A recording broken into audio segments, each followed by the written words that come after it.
Recording. No. How's everybody? All ready for a turkey, I think. Let's see here. It's a holiday. There's Dan. Morning. Morning, Sonny. Morning, Sonny. We may have some people drop in who are were invited at the chapter relations meeting. There we are. So if you see a face you don't recognize, that's where it comes from. Just a couple of things. Remember that January is the Lexington Regional. If you don't have a registration form, I didn't see one in the mart. So I will attach one to the email that I send out to everybody. Good. See if I can get everybody in here this morning.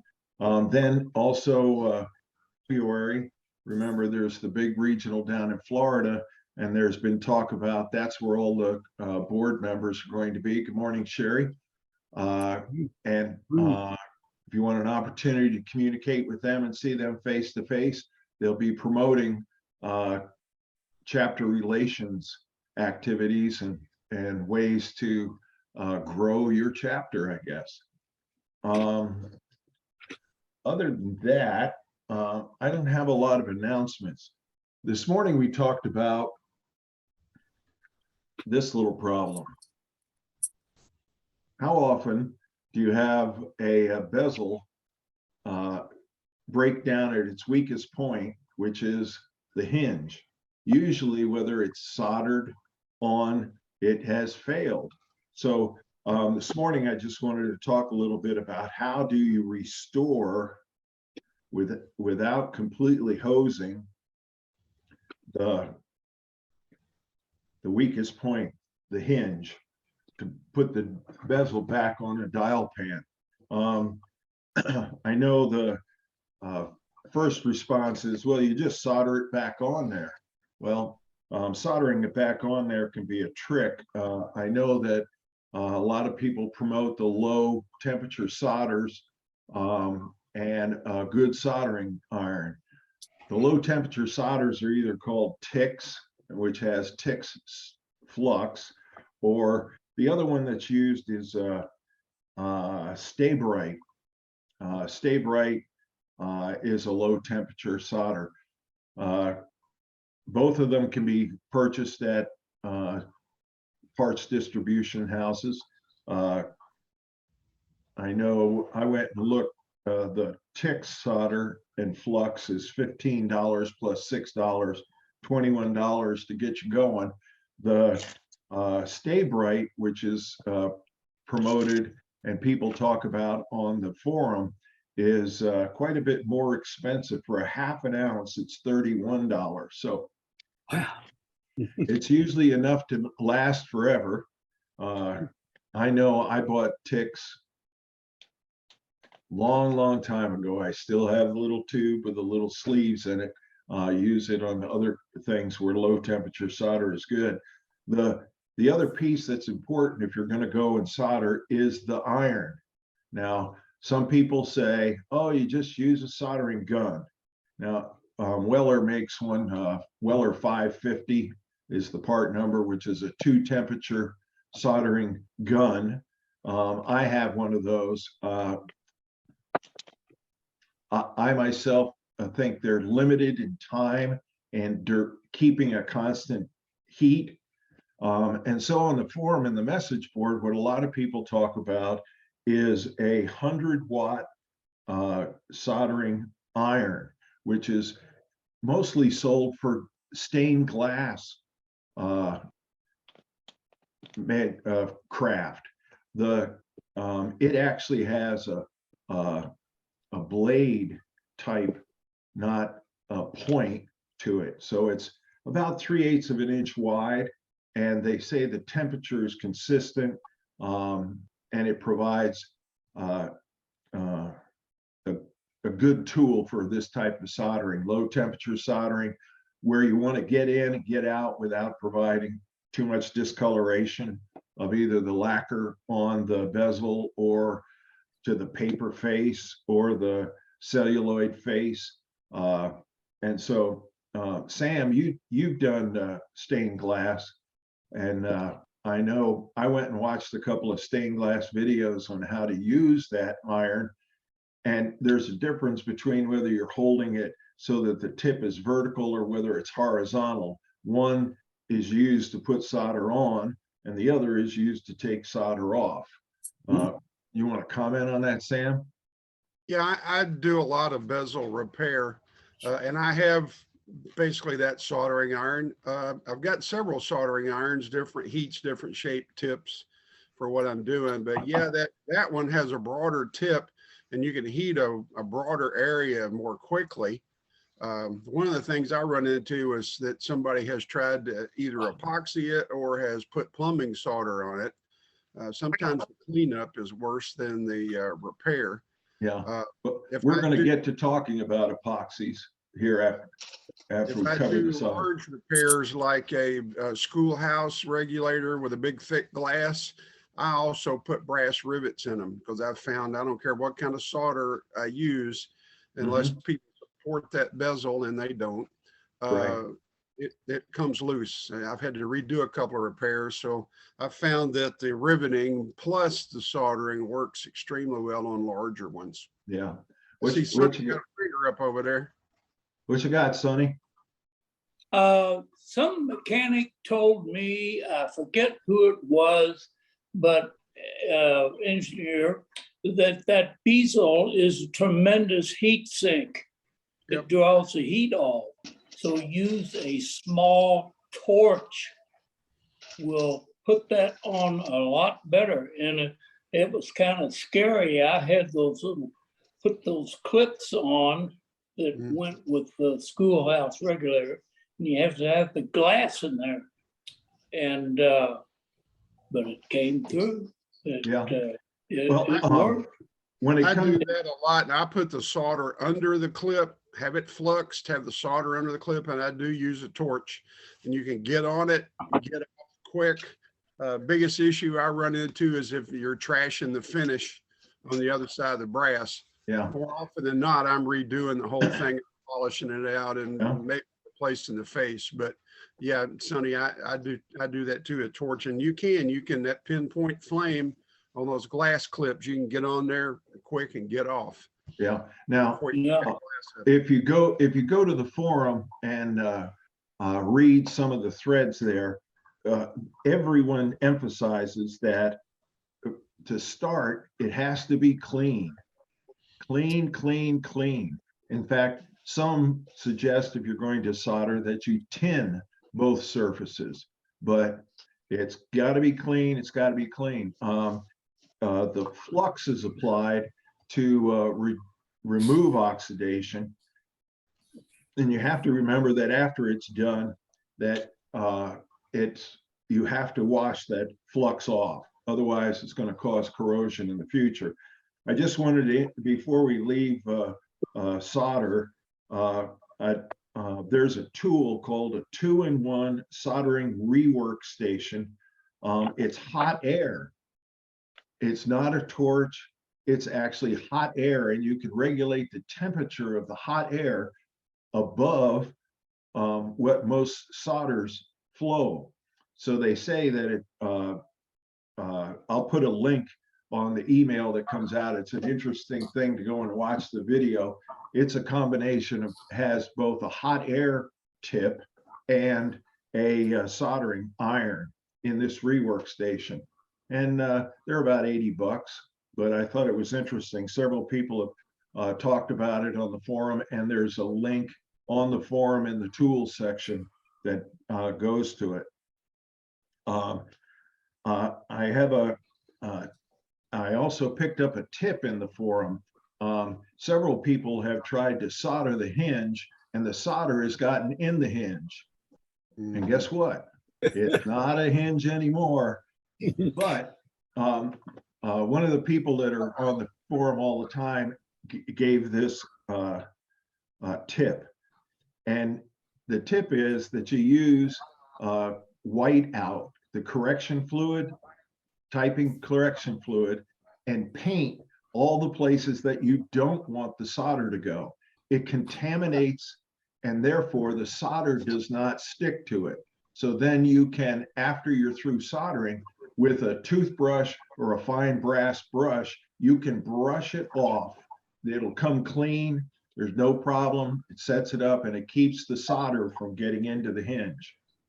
It's a good tip, I thought. Tix makes a product to go along with their solder and flux that does that also. Comes in a small bottle with a brush, and it does exactly the same thing.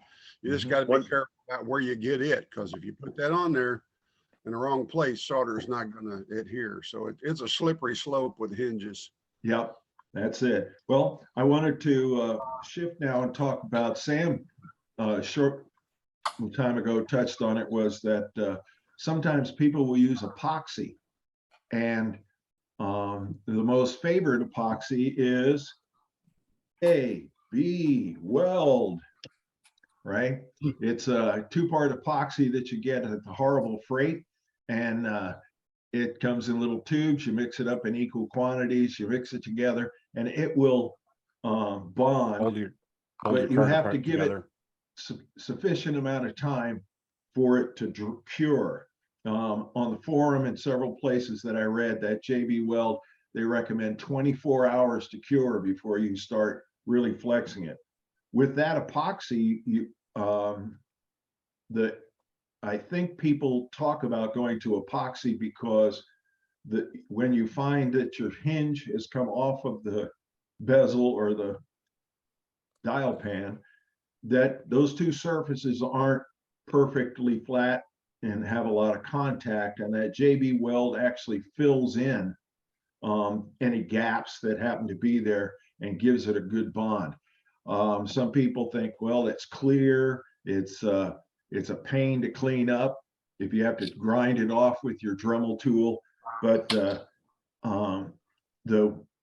other place that they talk about using of an epoxy as opposed to soldering is if you're dealing with if you're putting a dial pan into the bezel where the pan is zinc. Zinc is tricky to solder, so you may adapt and go to an epoxy on that. Any of you out there epoxy fans? Well, there's a place for it. I use it for other repairs. I won't use it for a hinge, but I've actually recast missing trim parts out of JB Weld, make a mold and do that. It's great stuff. It's just got to be the right application. The shelves in our refrigerator have a metal bar and glass is glued to it. One of them turned loose the other day. I use JB Weld, but I don't like it for hinges. Okay. But yeah, you just got to be careful of your application. It's great stuff. I mean, it's going to hang on. It holds its shape. It's a matter of usually you have trouble with it sticking to whatever you're applying it to. If I use it on something like that, I will try to rough the surface somewhat underneath and give it, some tooth, something for that epoxy to hold on to, and that helps. But, I'm not going to badmouth it, but I wouldn't use it for hinges. Yeah. Well, and it's a oozing thing. So the amount that is applied, I've seen several pieces that I've worked on that people have used JB Weld, and it's like they put it on and wow, did you really need that much? It's doing you must the have job. bought the big tube. They bought the big tubes. That's right. In researching this topic, I found a couple of other things that I thought were interesting that I would bring up. One gentleman recommended using a double-sided pressure-sensitive adhesive. Now, it actually comes in like a tape form, and he suggested that since you only need an inch or less of it, and it's expensive, that you go to where it's used most, and that's in auto body repair. When they put the word Chevrolet on the back of your car, or they put the arrows on the side, or the plastic pieces, or the metal and the plastic getting together, that's what they use. It's a double-sided pressure-sensitive adhesive. And it comes either flat or it comes with a slight foam in between. So if you have an irregular surface, like putting an old hinge back onto a bezel, it could be used. And a couple of people commented that it was very effective and it was strong enough to hold a small bezel, not a large one, of course. And the other thing was, you have to remember that those great big dials, when the bezel has come off, it screwed into the wood on Wooden Works clocks.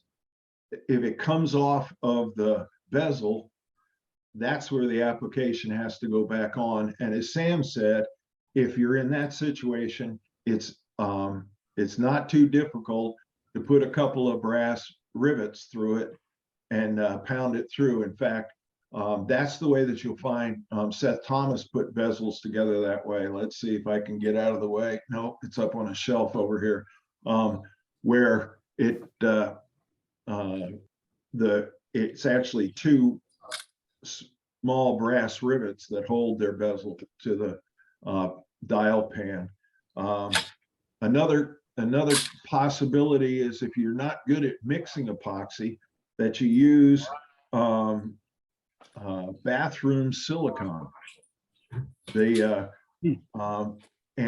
where I found that was where people were suggesting that, as Sonny said, when it comes to putting the glass back in, those little tabs in the corner and all, and you're concerned about the glass, or you have a cellulite face that you're putting back into the dial ring, that a small dab of bathroom silicone will hold it. So, and you can get it clear or white or different colors. But I looked for as many different things as I could to put out this morning and say, there are many options. You have to evaluate, what do you have, a paper dial that you're concerned about discoloring? Because I'll tell you, that flux will discolor a paper dial. You have a cellulite dial that you don't want to have heat damaged. Are there options other than solder? What do you do when you get a bezel and the glass is held in and somebody has really done a job blobbing it? How do you clean it off?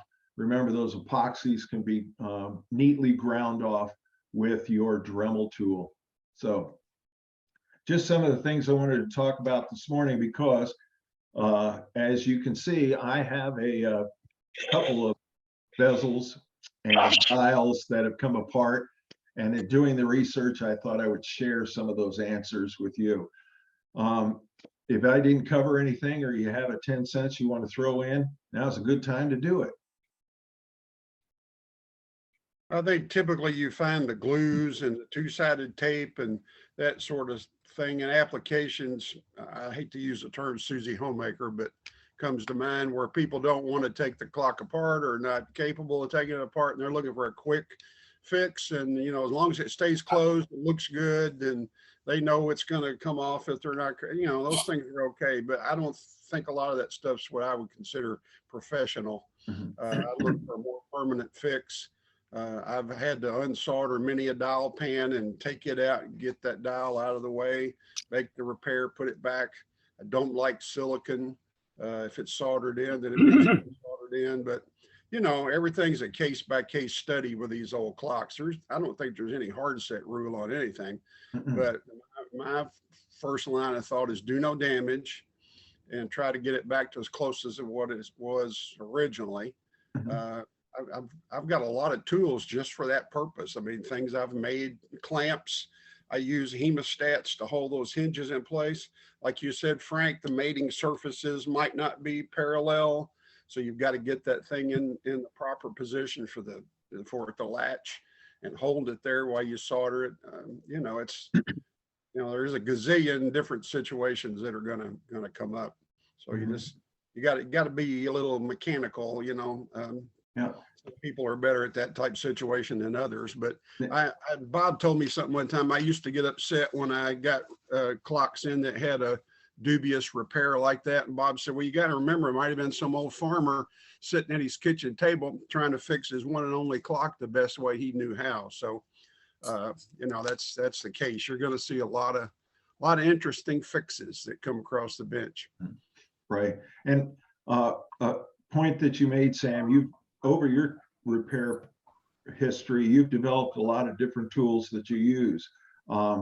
Remember, we always are mentoring each other, helping each other, and you don't have to go out and buy a 2-in-1 heat gun and solder, and even some of the better irons. They can get expensive, and if you let your need be known, like, hey, I'm trying to fix this, anybody help me? There are people around that have tools that you know, for a 20-minute visit or 20-minute hi and how are you, you can get the job done. So Yep, everything I got's available, and anybody needs help with anything. So We're always here to help. that's right. And Sam only Frank, charges Frank, 2 go ahead. chocolate chip cookies. That's right. exactly. Frank, on a different note, did you all get an email from Tim Orr last night? I I don't haven't know. checked my email this morning. Well, I don't know who, if he sent it out, just the board of directors, but Tim was the one that he and Lou Sadowski put together the Zoom meeting thing during COVID. And he sends out a thing occasionally if there's an interesting Zoom meeting coming up. And there's one Sunday that they send him the information on. I think it's the Royal Clock Collection of Canada. And they're going to do a Zoom meeting on presentation of that. So if you all didn't get it, I'll send it on to Eric, and hopefully he can disseminate it, and you can I'll look push at it it. out. Sound like pardon? I'll push it out. Did you get it? I didn't get it, but Okay, I'll send it to you, and push it out, because Yeah. it sounds like it'd be probably a pretty interesting presentation. So I think Bob, it said Buckingham Palace. Now, if there's a Buckingham so- Palace in Canada, Okay, well, you know, that's- I didn't know if it was Canada or Great Britain, but it must be Great Britain's collection. Even Yeah. better. They have a London Bridge in Arizona. There That's you go. true. Yeah. it's true. who knows? Yeah. Who knows? Who But I'll knows? send it on. So Very good. Well, as always, I'm always encourage you. Good to see you, Derek, this morning. I did promote registering for that regional in Lexington. Yes. And I will include to all of the people that get this mail a copy of that registration form.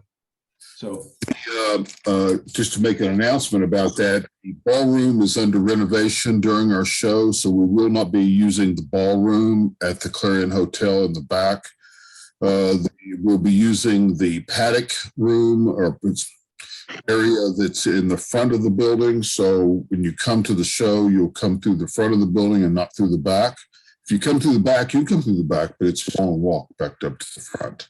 So when you walk into the registration desk, you turn to your left, and I think they're going to put most of anyone that stays at the hotel, they'll be staying in that hallway, so they'll be close to the back room. Then you go up and turn. It's part of it's where the pool was up there, and then they put a wall up in a gymnasium, a basketball court, and they've converted into this large meeting room. It looks like a gymnasium. It's not. It's about 6,000 square feet. The ballroom was 6,800 square feet. So, but we've always had a little extra space. But we're going to plan on setting up the display in that area, along with we'll have. I envision we're going to try to set up the hospitality thing there, because we don't have access to the hospitality suites, because it's all the way on the far side. So we'll work out something, either in a hotel room and put the hospitality suite hotel room off the back area. That's always got curveballs. You got to survive, adapt, and survive. Is that right, Bob? Is that what we do? that's what we try to do. And I know that regional, there's going to be a lecture, and as Derek says, there's going to be a display.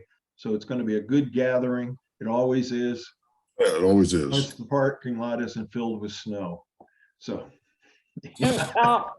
I signed up for board rep for that, for the Lexington show. So whatever I can do, I'll be glad to.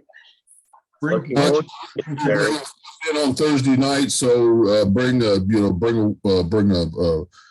cart and a bunch of stuff, and be willing to. Are you? We'll provide you with. Or you are going to be our rep that during the show. Is that right, Sherry? Yes. Okay. We'll comp you a room. It'll be right in that area. So when you come in, it's supposed to go into the back. If you go to the back, you're a long ways away. So it's going to be in the front. So I'll make that. I'll be sending I'm getting a few registrations in. Not getting a whole lot yet, but we'll just. What will load in be like? As far as how far you have to go to load in?